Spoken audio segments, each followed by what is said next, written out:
Good morning students. Suraj school बुलाना के official YouTube channel पे हार्दिक स्वागत है बच्चों आपका। अगर किसी ने बेटा चैनल को सब्सक्राइब नहीं किया या चैनल पे कोई नया है तो चैनल को सब्सक्राइब करें, सबसे पहले बेल आइकन को भी प्रेस करें और वीडियो को लाइक शेयर करते रहें मेरे बच्चे। आज हम 10th क्लास के मैथ्स में जो टॉपिक हम पढ़ रहे थे उसको कंटिन्यू करेंगे। 10th क्लास के मैथ्स में हम जो टॉपिक पढ़ रहे थे वो रेशनल नंबर का टॉपिक पढ़ रहे थे बेटा। मैंने कुछ टर्म्स आपको रेशनल नंबर के बारे में बताई थी, रेशनल नंबर क्या होता है, रेशनल नंबर में कैसे काम होता है, और मैंने एक इम्पोर्टेंट फैक्ट भी बताया था आपको कि टर्मिनेटिंग और नॉन टर्मिनेटिंग रेशनल नंबर कौन सा था। टर्मिनेटिंग डेसिमल नंबर कौन सा बनेगा और नॉन टर्मिनेटिंग डेसिमल नंबर कौन सा बनेगा, आपका ये बताया था मैंने। चलिए कुछ नेक्स्ट क्वेश्चन सोल्व करते हैं हम बेटा। क्वेश्चन लेते हैं हम अपना। शो दैट द नंबर, एक नंबर दिया हुआ है मेरे को। शो दैट द नंबर 31/2 की पावर 2 इंटू 5 की power 3 is a terminating decimal. ये तो शो करना ही करना है, साथ में express it in decimal form. देखिए बच्चे, कल मैंने आपको बताया था, बहुत इजी तरीका बताया था इस चीज़ का। क्या बताया था मैंने आप लोगों को? मैंने आप लोगों को समझाया था कि आपने क्या करना है। आपने 31/2 इंटू 5 दे रखा है आपको। अगर बेटा मैं एक 2 से और मल्टीप्लाई कर दूं, अगर मैं एक 2 से और मल्टीप्लाई कर दूं या फिर सिंपल फॉर्म में अगर इसी तरीके से सोल्व करूं, मैं दोनों तरीके से आपको सोल्व करके दिखाता हूं। देखिए इसमें क्या होगा, 2 इंटू 5 कितनी 2 इंटू 5, ऐसा लिख सकता हूं मैं इसको? बिल्कुल लिख सकता हूं सर, कोई दिक्कत नहीं है। अब मैं ऐसा भी लिख सकता हूं 31/5 इंटू 1/2 इंटू 5 ऐसा भी कोई दिक्कत नहीं है सर। तो फिर आप कहेंगे कि सर आप इस टर्म को ऐसे भी लिख सकते हैं। कैसे? इस टर्म को किस तरीके से लिख सकते हैं बेटा? इस टर्म को लिख सकते हैं 31/5 इंटू 1/2 इंटू 5 की पावर 2। ये भी कर सकता हूं मैं, ऐसा भी कर सकता हूं। आप देखिए इसको डिवाइड कर लीजिएगा, इसको डिवाइड करेंगे तो हम क्या बनेगा, ये बनेगा 0.0 ये अपना नहीं 6.2 बनेगा। 6.2 अपॉन 2 इंटू 5 इसका मतलब 2 जीरो और आएंगी। इसका मतलब इस टर्म को देखो, डिनोमिनेटर को। इसका मतलब मैंने क्या बताया था, जीरो हमेशा किससे मिलके बनती है बेटा? 2 और 5 से मिलके बनती है। और यहाँ 2 और 5 कितनी बार है? दो बार है। तो यहाँ पे 2 जीरो आएंगी, 2 जीरो आएंगी तो ये बनेगा क्या, 0.062 बन जाएगा। 0.062। तो हमने शो कर दिया कि ये कौन सा था, टर्मिनेटिंग डेसिमल नंबर था, और इसको एक्सप्रेस भी कर दिया डेसिमल की फॉर्म में। ठीक है, चलिए नेक्स्ट क्वेश्चन लेते हैं बेटा। नेक्स्ट क्वेश्चन क्या था अपना, वो सोल्व करते हैं। Without actual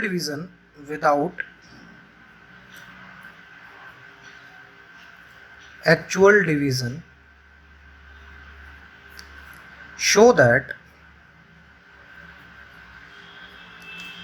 the rational number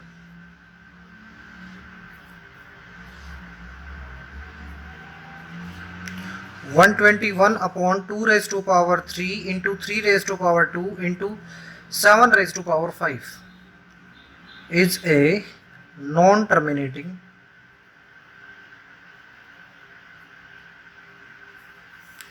repeating decimal. आपको करना क्या है, विदाउट एक्चुअल डिवीजन किए बिना आपको ये बताना है कि ये रेशनल नंबर आपका जो दिया हुआ है ये नॉन टर्मिनेटिंग और रिपीटेटिंग रेशनल नंबर है। अब देखिए एक चीज यहां पे क्लियर हो रही है, 2, 3 एंड 7,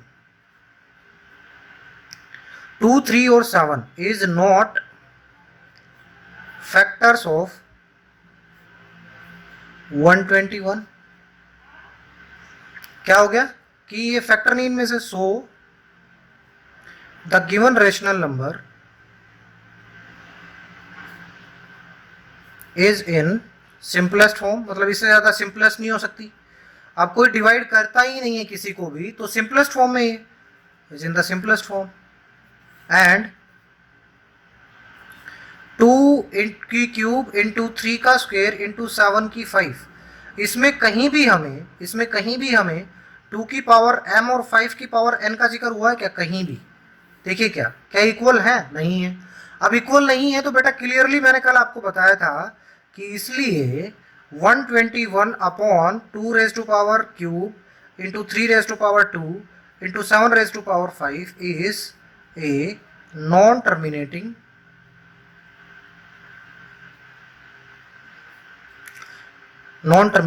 रिपीटेटिंग डेसिमल। देखिए मैंने कल आपको बताया था कि हमारे पास अगर नंबर p बाई क्यू की फॉर्म में, अगर मैं आप थोड़ा सा हिंट दे देता हूँ आपको कल के टॉपिक की, मैं ज्यादा डीप में नहीं जाऊंगा। q इज इक्वल टू बेटा 2 raise to power m into 2 raise to power 5 raise to power n है। मैंने आपको कहा था कि अगर q ऐसा है तो ये कौन सा नंबर मिलेगा आपका? ये आपका टर्मिनेटिंग रेशनल नंबर मिलेगा, ये टर्मिनेटिंग डेसिमल नंबर मिलेगा। अगर q की वैल्यू, कल मैंने दो कंडीशंस बताई थी, अगर q की वैल्यू इसमें से कोई भी प्राइम फैक्टर ना हो तो ये आपका non terminating repeating rational number होगा बेटा, नॉन टर्मिनेटिंग और रिपीटेटिंग डेसिमल नंबर होगा, बताया था मैंने आपको। ठीक है, तो वही कंसेप्ट मैंने इसमें यूज किया। इसमें से कौन सी भी 2 raise to power m into 5 raise to power n के बराबर नहीं, इसलिए ये नॉन टर्मिनेटिंग और रिपीटेड रेशनल नंबर है। ठीक है, क्वेश्चन लेते हैं next. Show that 17/625 is a terminating decimal.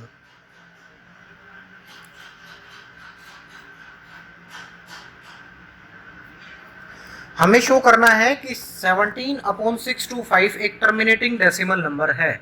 देखिए 625 कितना होता है बेटा? 5 की पावर 4 होता है, 5 की पावर 4 होता है, और 5 क्या है? Is not a factor of 17। ये देखिए ये होता है, लेकिन ये इनमें से कौन सा भी क्या नहीं है? फैक्टर नहीं है 17 का। तो हम क्या करेंगे, हमें अपना number 2 raise to power m into 5 raise to power n बनाना है। अभी फिलहाल m की वैल्यू कितनी है? m की वैल्यू 0 है, और n की वैल्यू कितनी है? 4 है। तो हमें n की वैल्यू कितनी बनानी है बेटा? हमें n की वैल्यू कितनी बनानी है? n की वैल्यू हमें 4, m की वैल्यू 4 बनानी है। हम कैसे करेंगे? देखिए 17/625 को मैं लिख सकता हूं 17/5 रेज टू पावर 4, और इसको मैं दोनों साइड अगर ऊपर नीचे 2 रेज टू पावर 4 से मल्टीप्लाई कर दूं तो कुछ ऐसा नंबर बन जाएगा, जो कि क्या बन जाएगा? 17 इंटू 2 रेज टू पावर कितना होता है? 16/5 इंटू 2 रेज टू पावर 4 हो जाएगा, इज इक्वल टू बेटा 272/10 रेज टू पावर 4 हो जाएगा। अब 10 रेज टू पावर 4 कितना होता है बेटा? 4 जीरो मतलब 0.0272, ये आपका डेसिमल नंबर आ गया। समझ में आ गई बात? तो इसलिए हम कह सकते हैं कि ये कौन सा डेसिमल नंबर है बेटा? ये टर्मिनेटिंग डेसिमल नंबर है, ये नॉन टर्मिनेटिंग नहीं है। ठीक है, चलिए नेक्स्ट क्वेश्चन देखते हैं बेटा। नेक्स्ट क्वेश्चन कह रहा है शो दैट 66/180 is non-terminating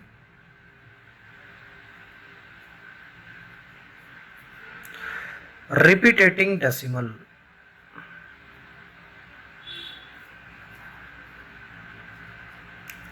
बेटा बात तो वही कह रहा है, देखिए कुछ भी अलग नहीं है, इस क्वेश्चन में भी सेम चीजें हैं। सॉल्यूशन कैसे करेंगे हम? अगर ये फर्दर डिवाइड होता है बेटा तो फर्दर डिवाइड करना, इसको सिंपलेस्ट फॉर्म में तोड़ते हैं। पहले इस नंबर को सिंपलेस्ट फॉर्म में लेते हैं मेरे बच्चे। सिंपलेस्ट फॉर्म में लेंगे तो ये नंबर क्या बनेगा मेरे बच्चे? 11/6 से डिवाइड होगा तो बेटा कितना बन जाएगा? 30।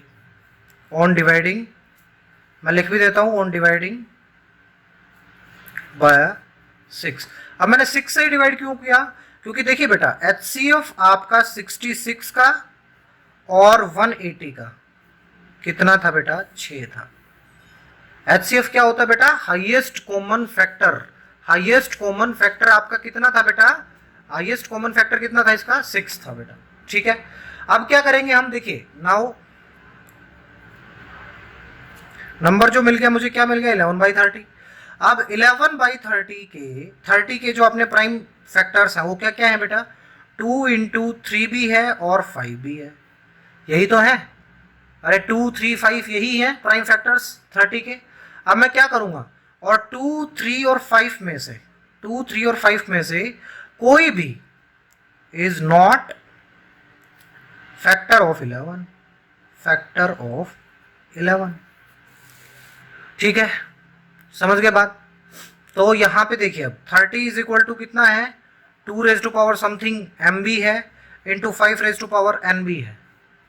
ठीक है, 2 रेज टू पावर m और 5 रेज टू पावर n इसके बराबर नहीं है, क्योंकि 30 क्या है, 30 है 2 इंटू 3 इंटू 5, बीच में क्या आ गया, बीच में एक 3 आ गया।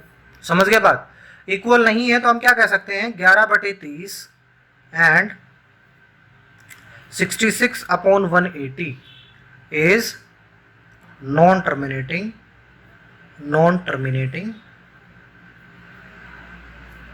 Repeating decimal. समझ में आ गई बात। चलिए नेक्स्ट क्वेश्चन देखते हैं। ये क्वेश्चन थोड़े से इंपॉर्टेंट क्वेश्चंस हैं, इनको बहुत आराम से करना आप। ये क्वेश्चन जो अभी मैं करवा रहा हूँ ये इंपॉर्टेंट क्वेश्चन है पेपर एस्पेक्ट से।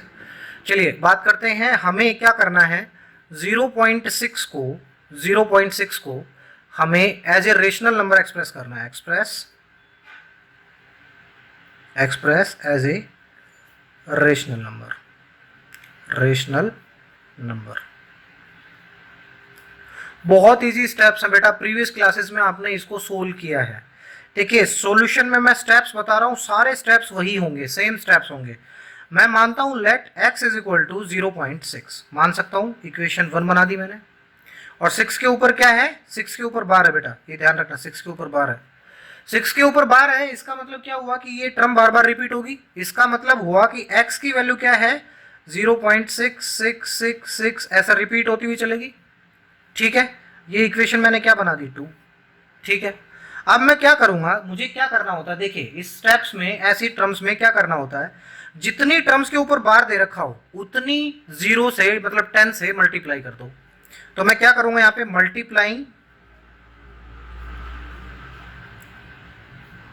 Equation 2 bye 10। अगर मैं 10 से मल्टीप्लाई करता हूं इक्वेशन 2 को तो बेटा क्या बनेगा, 10x इज इक्वल टू 6.6666 और ये चलता जाएगा। ये इक्वेशन क्या आ गया आपके पास, थर्ड आ गई।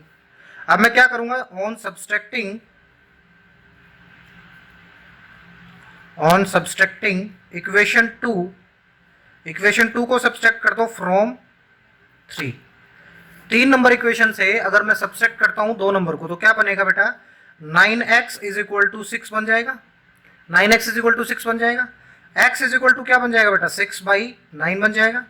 काटिए इसको सिंपलेस्ट फॉर्म में, कितना होगा, 2/3 हो जाएगा। तो आपका 0.6 के ऊपर बार जो आया है वो कौन सा रेशनल नंबर है बेटा, वो आपका 2/3 रेशनल नंबर है। जब इसको आप सोल्व करेंगे तो ये समथिंग 0.66666 ऐसा आएगा। समझ गए बात। ये स्टेप्स हैं। अब देखिए दूसरा क्वेश्चन लेते हैं, उसमें और भी अच्छे से स्टेप्स को समझते हैं। क्वेश्चन ले रहा हूं मैं, क्वेश्चन आपका कह रहा है कि 0.16 के ऊपर बार दे दिया। अब देखिए इसको एक्सप्रेस करना आपने, बहुत इजी बेटा, इसको भी एक्सप्रेस करना कैसे मैं बताता हूं आपको। देखिए आपने क्या करना है मेरे बच्चे, आपने सबसे पहले let x is equal to कितना मान लेना है, 0.16। अब देखिए 6 के ऊपर ही बार है और किसी के ऊपर बार नहीं है। इसका मतलब मेरे बच्चे x की वैल्यू कितनी हो सकती है, 0.166666 ऐसे जा सकती है। इसको मैं क्या बना लेता हूं, इक्वेशन 1 मान लेता हूं, 1 मान ली मैंने इक्वेशन। अब मैं क्या करूंगा, अब मैं मेरे बच्चे क्या करूंगा, मैं इसको मल्टीप्लाई कर दूंगा, मल्टीप्लाई इक्वेशन 2 बाय 1/2 नहीं 1/100। 100 से क्यों, क्योंकि 2 डिजिट्स हैं। डेसिमल के बाद कितनी डिजिट्स हैं बेटा, 2 डिजिट्स हैं। तो यहाँ पे कितना हो जाएगा बेटा, 100x इज इक्वल टू कितना हो जाएगा, 16.6666 और ये चलता जाएगा। ये इक्वेशन मैंने 3 बना ली। मैं लिखूंगा सब्सट्रैक्टिंग इक्वेशन 3 2 फ्रॉम 3, 2 तो है ही नहीं, 1 है, तो 1 फ्रॉम 2, 1 फ्रॉम 2। तो सब्ट्रैक्ट करेंगे तो कितना बनेगा बेटा, 99x, आई मीन 90x, हाँ 99x इज इक्वल टू कितना बनेगा, 15 बनेगा। हम कुछ मिस्टेक कर रहे हैं बेटा इस क्वेश्चन में, हम कुछ मिस्टेक कर रहे हैं इस क्वेश्चन में। देखिए पहले इस 1 को हमें आगे लेके आना है, इस 1 को हमें आगे लेके आना है, तो हम क्या करेंगे, इसको 10 से मल्टीप्लाई कर देंगे बेटा, ये बन जाएगा 10x इज इक्वल टू 1.6666। अब मेरा सही बन गया। अब मैं इसको 10 से मल्टीप्लाई करूंगा, क्योंकि बार किसके ऊपर बच गया, सिर्फ 6 के ऊपर। अरे 1 के ऊपर बार थोड़ी था, हम क्वेश्चन में थोड़ी सी मिस्टेक कर गए। हमें ध्यान देना था कि 1 के ऊपर बार नहीं था बेटा, 6 के ऊपर बार था सिर्फ। तो 1 को तो हमें आगे ले आना, तो 1 को आगे कैसे लाएंगे हम, 10 से, 10 से मल्टीप्लाई कर देंगे, ये इक्वेशन 2 आ गई मेरे पास।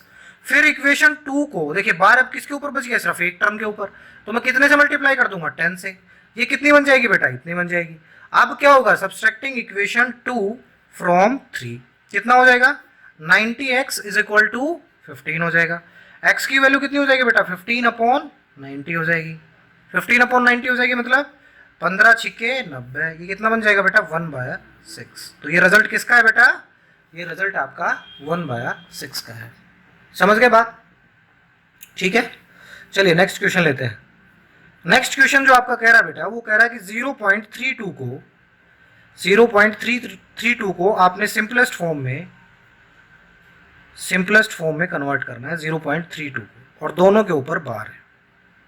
मैं क्या करूंगा, वही steps, let x is equal to कितना, let x is equal to 0.32 के ऊपर बार। तो x की वैल्यू कितनी बन जाएगी बेटा, 0.32, 0.32, 32, 32, 32, क्योंकि 32 के ऊपर बार आपकी बार, तो ये इक्वेशन कितनी बन गई, 1 बन गई बेटा आपकी। हम क्या करेंगे, अब देखिए मल्टीप्लाई कितने से करेंगे, 2 टर्म्स के ऊपर बार है, कितने से मल्टीप्लाई करेंगे, 100 से। हम कितने से मल्टीप्लाई करेंगे बेटा, मल्टीप्लाई इक्वेशन 1 बाय 100। अब 100 से मल्टीप्लाई करेंगे, कितना बन जाएगा मेरे बच्चे, 100x इज इक्वल टू कितना बन जाएगा, 32.32, 32, 32, और ये आपका चलता जाएगा। इक्वेशन आपके पास 2 आ गई। आप क्या करेंगे, सब्सट्रैक्ट करेंगे, subtract equation 2 1 from 2, equation 1 from 2, तो क्या बनेगा आपका, 99x इज इक्वल टू 32 बन जाएगा। देखिए सब्सट्रैक्ट करके देखिए, 99x इज इक्वल टू 32 बन जाएगा। x की वैल्यू क्या आ जाएगी बेटा, 32/99 आ जाएगी। 32/99 सिंपलेस्ट फॉर्म में तोड़िए जरा, सिंपलेस्ट ही है सर, इससे ज़्यादा सिंपलेस्ट क्या होगा। तो 32/99 का जो आप सॉल्यूशन करेंगे तो आपको कुछ ऐसा मिलेगा, ठीक है। नेक्स्ट क्वेश्चन, नेक्स्ट जो आपका क्वेश्चन है मेरे बच्चे, नेक्स्ट क्वेश्चन कह रहा है कि आपने एक्सप्रेस करना है x इज इक्वल टू 0.254, और जो बार दिया है वो सिर्फ 54 के ऊपर दिया है बेटा। अब ये क्वेश्चन ध्यान से देखना, अब आप मेरे को बताते भी रहना कमेंट में अगर कहीं पे भी मिस्टेक हो, तो ये बार आपकी बार 2 के ऊपर नहीं है, सिर्फ 54 के ऊपर बार है मेरे बच्चे, ठीक है। तो मैं क्या मानूंगा, लेट x तो दे ही रखा है इसने, मैं क्या करूंगा, मल्टीप्लाई इसको इक्वेशन 1 बना लेता हूं। इक्वेशन 1 बाय 10 से मल्टीप्लाई तो बेटा करनी ही है आपने, क्यों, क्योंकि 2 को बाहर लाना है, 2 को इस साइड लाना है मुझे। तो 10 से मल्टीप्लाई करेंगे बेटा, बन जाएगा 10x इज इक्वल टू 2.54, और 54 के ऊपर क्या है बेटा, 54 के ऊपर क्या है, बार है। अब क्या होगा, देखिए कितने की टर्म्स के ऊपर बार है, 2 टर्म्स के ऊपर बार है, तो मैं कितने से मल्टीप्लाई करूंगा, मल्टीप्लाई इक्वेशन 2, इसको 2 बना लें, इक्वेशन 2 बाय कितने से बेटा, 100 से। 100 से क्यों, क्योंकि बार कितने के ऊपर है, 2 टर्म्स के ऊपर, अगर एक टर्म के ऊपर होता तो 10 से, अगर 2 के ऊपर है तो 100 से, ठीक है। ये कितना बन जाएगा मेरे बच्चे आपका, ये क्या बन जाएगा, 1000x इज इक्वल टू 254.54 ये इक्वेशन 3 आ गया आपके पास। आप सिंपली क्या लिखेंगे, सब्सट्रैक्ट इक्वेशन 2 फ्रॉम 3, कितना बनेगा मेरे बच्चे, 990x इज इक्वल टू 252 बन जाएगा, 252 बन जाएगा। x इज इक्वल टू कितना बन जाएगा मेरे बच्चे, 252/990 बन जाएगा। ये कितना आएगा, 120, ये कितना इसका प्राइम वो निकाल लीजिए आप, HCF निकाल लीजिए। HCF निकाल के जब सोल्व करेंगे तो 14/55 आपका आ जाएगा बेटा आंसर। आंसर क्या आ जाएगा? 14/55। समझ गए बात? तो हम क्या लिखेंगे? 0.254, 54 के ऊपर बार है, ये इक्वल होता है किसके? 14/55 के इक्वल होता है। ठीक है, समझ गए? ये आपकी एक्सरसाइज कंप्लीट होती है बेटा। एक क्वेश्चन और करवा देता हूं, फिर एक्सरसाइज आपकी कंप्लीट हो जाएगी बेटा। अब देखिए क्या है, हमने क्या करना है, हमारे पास एक नंबर दे रखा है 0.120, 1200, 1200 और 12, और हमसे कह रखा है कि ये रेशनल है या नहीं है, ये नंबर आपका रेशनल है या नहीं है। Is it rational, is it rational और नॉट, रेशनल और नॉट। देखिए बेटा ऐसे क्वेश्चन में क्या करना है, ये क्वेश्चन देखिए आगे चलता हुआ निकल रहा है, ऐसे डॉट डॉट भी चलता हुआ निकल रहा है, तो x इज इक्वल टू क्या मान लेता हूं मैं? 0.120, 1200, 1200, 12, फिर 4 टाइम 0 आएंगी, 5 टाइम 0 आएंगी। हमें क्लियरली पता लग रहा है, क्लियरली पता लग रहा है इस टर्म को देखते हुए कि ये ना ही तो इट इज नॉन टर्मिनेटिंग, ये ना ही तो टर्मिनेट हो रही, देखिए टर्मिनेट हो रही है कि आगे चल रहा है, टर्मिनेट नहीं हो रही, एंड नॉन रिपीटेटिंग, ना ही ये रिपीट हो रही है, ना ही ये टर्मिनेट हो रही है, ना ही ये रिपीट हो रही है। So it is not rational, it is not rational, क्योंकि रेशनल वही होता है, रेशनल नंबर बेटा मैंने बताया था ना, वही होता है जो टर्मिनेट या फिर नॉन रिपीटेट हो जाए, या तो टर्मिनेटिंग हो या नॉन टर्मिनेटिंग रिपीटेटिंग हो, वही नंबर आपका कौन सा होता है बेटा? रेशनल नंबर होता है। ये नहीं है तो इसलिए रेशनल नंबर नहीं है। अब बेटा आपका जो असाइनमेंट है, जो एक्सरसाइज है मेरे बच्चे, एक्सरसाइज आपकी वन आपकी सी, एक्सरसाइज आपकी 1C कंप्लीट हो गई बेटा। इसके क्वेश्चंस आपने घर से सोल्व करने हैं मेरे बच्चे, ये आपके लिए होमवर्क रहेगा, एक्सरसाइज 1C, ये आपने घर के लिए कंप्लीट करने हैं। कल हम इरेशनल नंबर के बारे में पढ़ेंगे मेरे बच्चे, और इस इरेशनल नंबर में भी अगर आपको कोई दिक्कत आती है तो आप कमेंट करके मेरे को बता सकते हैं। तो सूरज स्कूल बुलाना के इस चैनल और इस वीडियो पे बने रहने के लिए मैं आप सब लोगों का धन्यवाद करता हूँ। अगर आपको कोई भी टॉपिक इस वीडियो में समझ में नहीं आया तो आप कमेंट करके मेरे को बता सकते हैं। तो कल मिलेंगे इरेशनल नंबर के साथ, तब तक के लिए धन्यवाद। जय हिंद, जय भारत।